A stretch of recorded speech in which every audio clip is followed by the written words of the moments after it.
সংগ্রামী উপস্থিতি এ পর্যায়ে বক্তব্য রাখার জন্য অনুরোধ করছি বাংলাদেশ ইসলামী ছাত্র শিবির জনতা, সংগ্রামী ছাত্র ভাই বন্ধুরা, আপনারা জানেন বিগত 17 বছর ধরে এই খুনি হাসিনা, ভারতের মদতপুষ্ট এই সরকার, স্বৈরাচার সরকার বাংলাদেশের ত্রাসের, খুনের, গুমের রাজত্ব কায়েম করেছিল।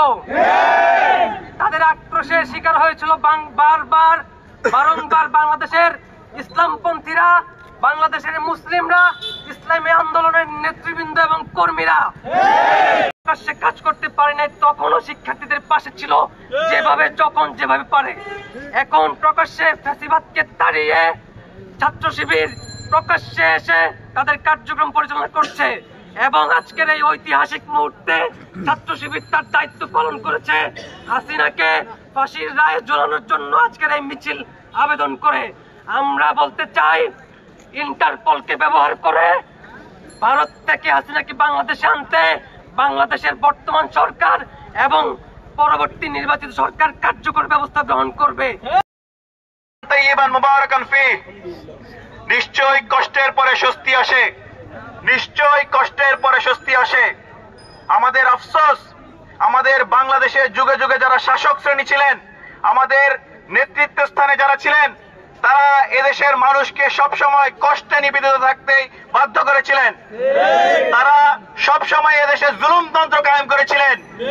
তারা কখনো ফেয়ার ইলেকশন চায়নি, তারা চেয়েছে এই ক্ষমতার মসনদ। তারা এদেশের মানুষের কথা চিন্তা করেনি, তারা কখনো এদেশের মানুষের সত্য ন্যায়ের উপর থাকতে চায়নি। আমরা দেখেছি বিগত 17 বছর এবং এর পূর্ব সময়ে স্বৈরাচার শেখ হাসিনা এবং তার পরিবার বাংলাদেশের এই ছোট্ট ভূখণ্ডের সুজলা সুফলা, যার রিসোর্সফুল একটি কান্ট্রি, এই কান্ট্রিকে সবসময় পরিবারতন্ত্র দিয়ে বাকশালী কায়েম করে দেশকে শোষণ করেছিল।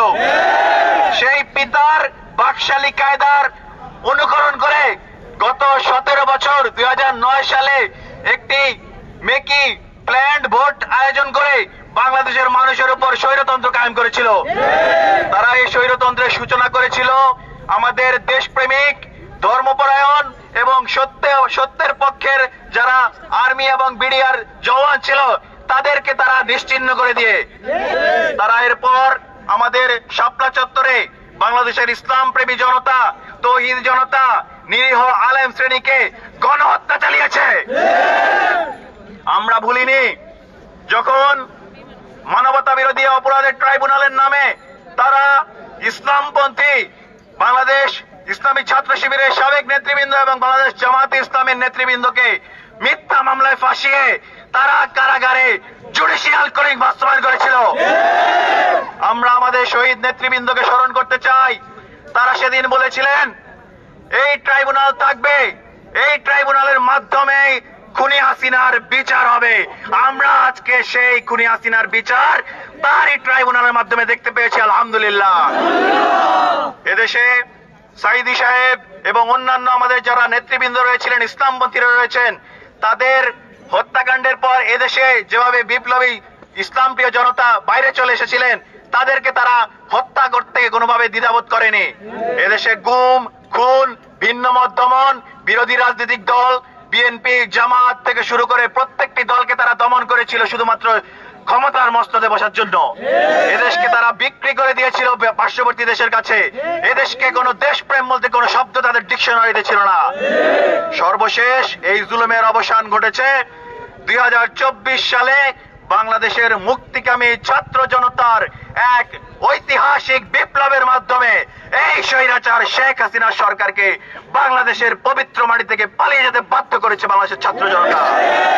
সেই পলাতক খুনি, দাগী আসামি, রক্ত পিপাসু, রক্ত দিয়ে যে গোসল করতে পছন্দ করে সেই শেখ হাসিনার নির্দয়, নির্লজ্জ, বেহায়া মহিলার আজকে ফাঁসির রায় ঘোষণা করা হয়েছে, আলহামদুলিল্লাহ।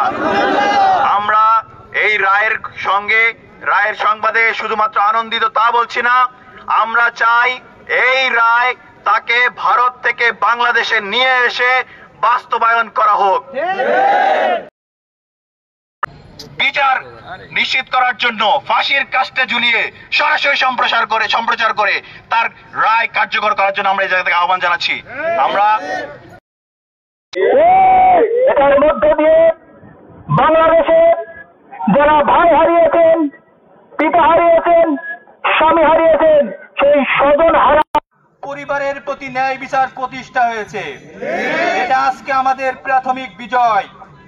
কিন্তু যতক্ষণ পর্যন্ত খুনি হাসিনাকে বাংলাদেশে ফিরিয়ে এনে ফাঁসি কার্যকর করা না হচ্ছে, ততক্ষণ পর্যন্ত আমাদের চূড়ান্ত বিজয় আসবে না।